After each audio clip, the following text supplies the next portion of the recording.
Good morning, everybody, and it is I, Stippling Vaughn, at my local dive bar, hard at work on my latest piece. This is I guess you say a splash page. It is consists of all the characters from Marvel Comics' original run of Star Wars. This is from when between Empire Strikes Back and Return of the Jedi.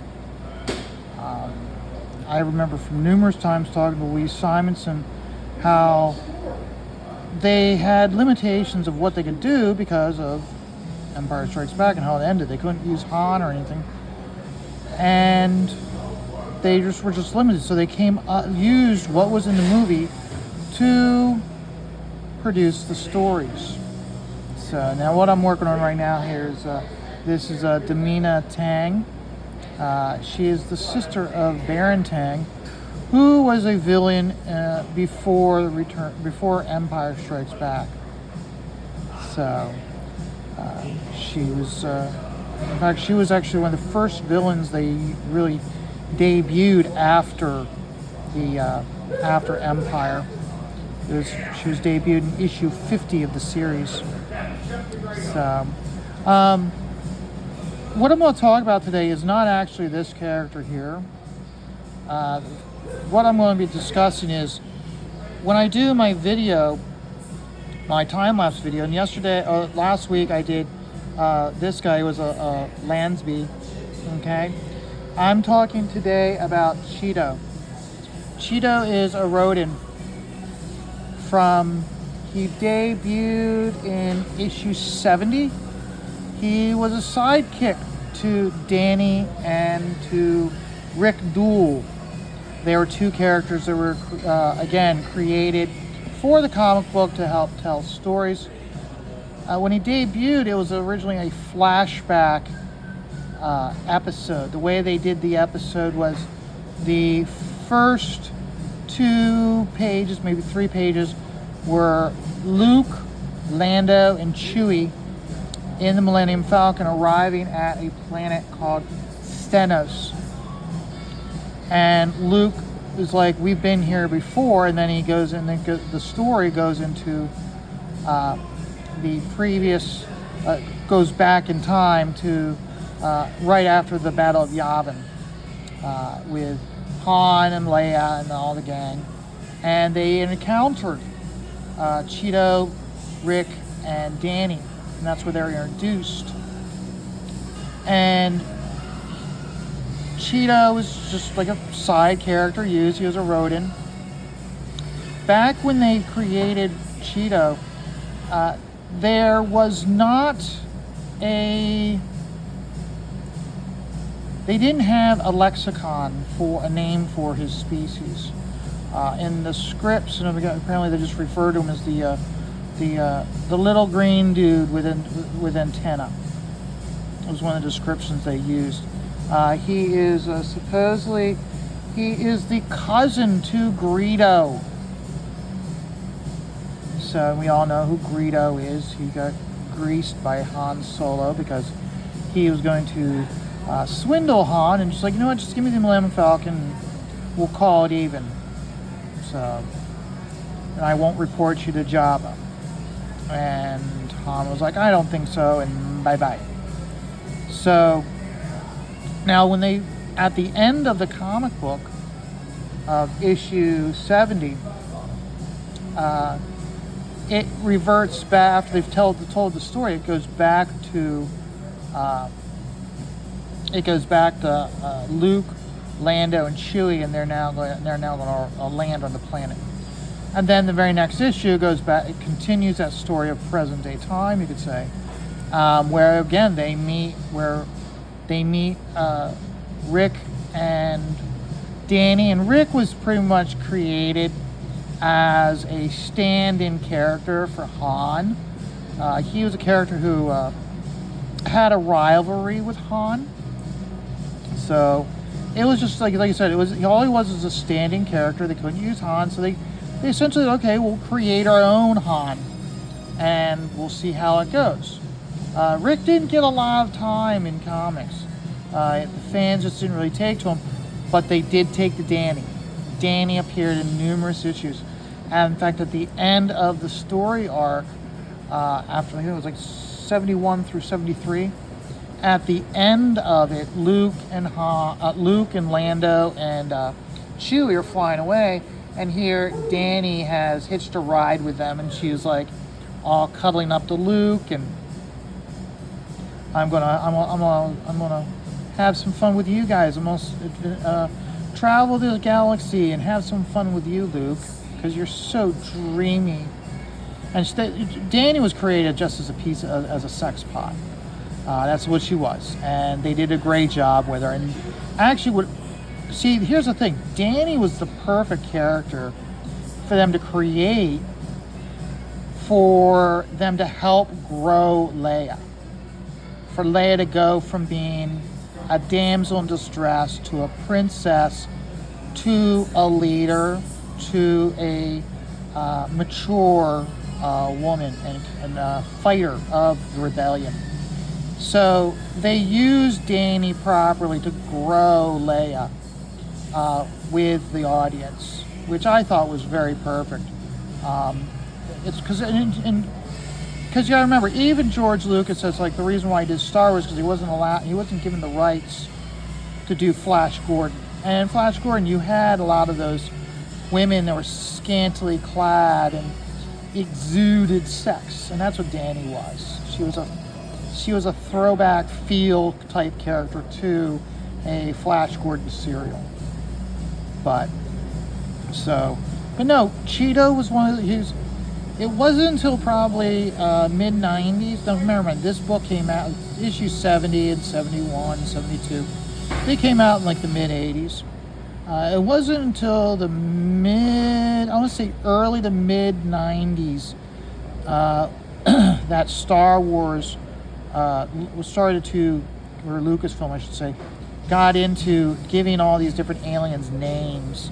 And then part of that came from the source book, not the D&D source book, but just regular like guide to the visual guide, I guess you'd say, to the Star Wars characters. I remember being up at school and getting a care package from my mom, and it had the Star Wars book in it of all the different characters. And I remember being like, oh my god, and just sitting there and just reading about it. Now you had names for all the different characters, you had what their history was and all. And part of that all comes from when Lucas was starting to license out the various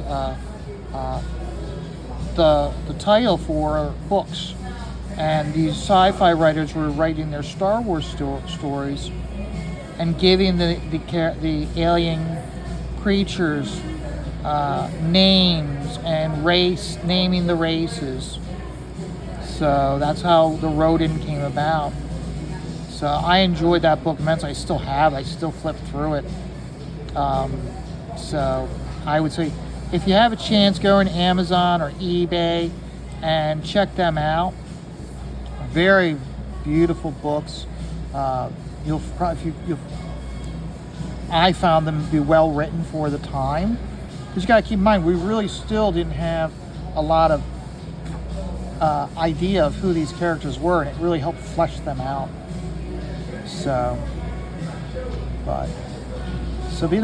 Cheeto's just a throwaway character.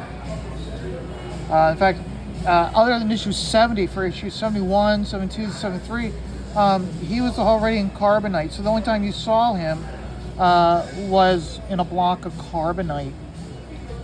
It isn't revealed how he got out of the carbonite. After the initial story, Cheeto and Rick did not show up in Star Wars again until after the Return of the Jedi. And he was alive, and again, he pretty much was like, his adventures were associated to Luke and Danny and Kira. This is Kira right here. He was an aquatic character that was created towards the end of the run before Return of the Jedi. and he wanted to learn the ways of the Force. And at first he didn't necessarily want to, but he showed great, before we knew what stuff about like how a person becomes a Jedi, he wanted to learn the ways, and Luke kinda was teaching him, but then decided not to because of what had happened with Vader. Because keep in mind, at the time when the comic book was being done, they really did not have a lot of information. They didn't really have a lot of information about why people became Jedis, and what makes a Jedi different from everybody else, and why is only certain people can become Jedis. So, and keep in mind, like I said, they were limited. Marvel was limited with what they could do, and I personally feel that having limitations, I thought that the creators of the book, like Joe Duffy and Walt Simonson, Dave Michelin, and Ann Nassetti, I thought they all did good jobs with telling Star Wars stories with the limitations they had. It's a lot better than what we see today, even with these writers knowing all the canon. I just don't see that they're doing as good of a job as these original writers and artists did. So, want to switch gears briefly.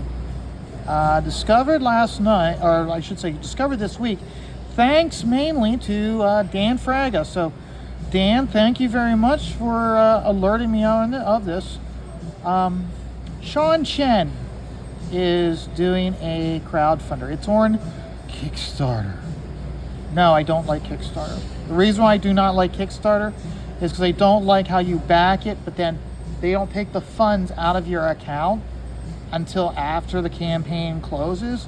And on top of that, many times you will then get a follow-up email telling you how much you got to pay for shipping when the book's ready to ship. I don't like that. That's one of the reasons why when I really got into crowdfunding, I was an Indiegogo person, and that's primarily because you pay. Here's what the cost is for the book. Here's what the cost is for shipping. One charge, boom, done. So I really don't like it when I have to extra charges popping in. Now I understand why they do that, but as a consumer, I want one purchase. I want one purchase only, because at the time when I'm backing a book, okay, I know what my finances are, okay? I don't want to have it where I'm stuck with months or even a year later, all of a sudden I get an email saying I got to pay X amount in shipping, and they just happen to notify me while money's tight. Okay, I don't like that. I don't care for that. And that's the reason why I stay away from That's the reason why I really stay away from Kickstarter completely.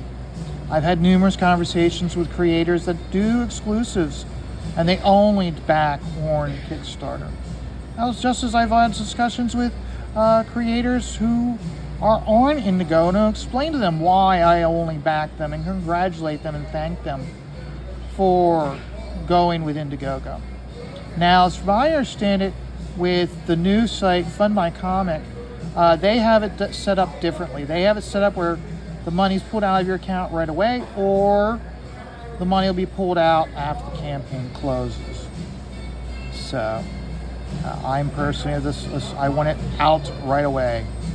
So, okay. But no, his book is called Everbright, or Evermind, and the book is going to be in my description of this video. I'm also going to have a description for Dan Fraga's Black Flag. The reason why I'm putting that one in is, like I said, it's a thank you to Dan for alerting me of this. I really know. Tomorrow, Fragtober starts, okay? Or Inktober, however you want. Dan Fraga, he does his Inktober, okay? I really hope over the course, or over the next 20 days, I should say, or 19 days, I really hope Dan Fraga can get Sean onto his show and to help really like introduce the Comicsgate crowd to Sean and to his book. I really do. From what I've seen of it on the campaign, it looks really good. I'm really looking forward to it, and that's the reason why I'm hoping that he will help him out by having him on his show. Everybody knows him. A lot of people, as Dan Fraga pointed out, they know him from his run on X-Men. Okay, for me, where I discovered Sean and where I really was like, wow, check this guy out, was when he first got his start working for Valiant. And he was working on a book called Ray and the Future Force. And it was a team book. One thing that can catch my eye is whether an artist has talent or not is how well they do team books. I'm sorry, it's easy to do a book with just one character, but it is a challenge, and I find it to be more entertaining when you have artists who are doing team books, and how well can they draw multiple characters in a story requiring multiple characters to be on the panels. And that's where I saw him, was Ray and the Future Force. From there, he went on to do about a year's run on Harbinger. Harbinger was, at the time, it was being retooled, and it was basically a kids in super school type of book. So I found that I wasn't crazy about the concept, but I was picking it up because of Sean's work. And then he's been doing numerous stuff since then. I've always been keeping an eye on. See, he's on Instagram, and I don't get on Instagram too much, but mainly because I don't like how Instagram doesn't give you the ability to add links to stuff. So if you're doing a book, you can't provide a link for anybody to click onto to get the book or find out more about the product that they're promoting. So that's the reason why I don't really go into Instagram too much. But I've got numerous books. In fact, he did the final issue of Batman Beyond, which I thought was a great idea, where they incorporated, I guess you could say, a Diana Prince style Wonder Woman, or I should say Linda Carter style Wonder Woman, in the very final issue. I thought that was neat how they did that, because Batman, Bruce Wayne, was in a hospital bed, pretty much defenseless.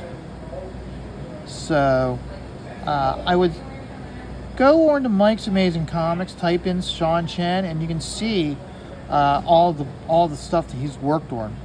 Like I said, I find it funny how I continually how I know specific artists and writers aren't from the mainstream stuff that everybody knows it for, but more of the obscure stuff. So, but I would definitely advise anybody to take a look and send it. You gotta keep in mind also, what's neat is Ray in the Future Force and his stuff with his work with Valiant. You can get it relatively cheap. You can go to a comic book store, go rifle through the dollar boxes, and you'll see it. And you can pick up some copies. And that's what's really important about that to me, is you're seeing him when he first started. And you really see how much work an artist puts into their stuff when they're first starting, as opposed to after they make it and they're somewhat slacking. So, but I would, like I said, please check it out. It's in the description. And I hope Dan Fraga sees this video and will reach out to Sean. If I was doing a show which had other people on, if I was doing streaming with an interview style show, I would definitely be having Sean on. But because I do not, I want to make certain that Sean has the best opportunity to get the funding he needs to have a successful campaign. And he can do that if he can get over into Dan Fraga's channel. Same thing as feels like is I hope he'll, if word gets to him and he gets over to, reaches out to Graham like, hey, can I be on your storytellers? Hey, Aaron, can I be on your show?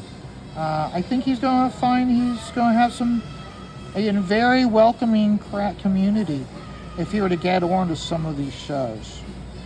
So I know Joe Sontag and his show would be perfect for it with the books that they cover. But of course, Joe's having personal problems. Thoughts and prayers out to you, Joe. We miss you, and we hope you come back soon, and we hope everything's okay with you and your family. So, but guys, I'm about ready done here. So I'll be moving on. Like I said, my time-lapse video is going to be this one right here, Cheeto. I don't know how long it's going to be. I mean, I may, with all the detail in here, it might be one of those videos where I get about half of it done and then have to do, it might be a 2-part video. We'll find out. So, but no, I'll be doing that one next. So remember, everybody, life is stressful, and that's why you take it all one dot at a time.